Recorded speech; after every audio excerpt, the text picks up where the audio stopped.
Դրացեն անգամ վիշապածառը պատկանում է շուշանազգիների ընտանիքին։ Սենյակային պայմաններում կա նրա 20 տեսակ, որոնք միմյանցից տարբերվում են տերևների գույնով և չափերով, բնության մեջ 100-ից ավելի են։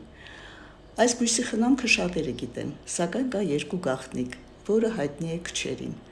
Նախ, այս բույսերը ունեն բացասական էներգիան կլանելու շատ մեծ հատկություն, այնպես որ եթե մտահոգ եք, եթե բարկացած եք, գրկեք նրանց։ Եվ երկրորդ, բույսերից որոշ տեսակներ, օրինակ հոտավետը, մասանժանան և էլի մի քանիսը կարող են ծաղկել։ Տալիս են սպիտակ, գեղեցիկ ծաղկաբույլեր, շատ անուշ հոտով, սակայն 5-6-րդ օրը դրանք անհրաժեշտ է կտրել, հեռացնել, որովհետև որքան էլ անուշ լինեն, մեղրահյութ են արտադրում, որը թափվելով տերևների վրա կորցնում է նրանց դեկորատիվ տեսքը։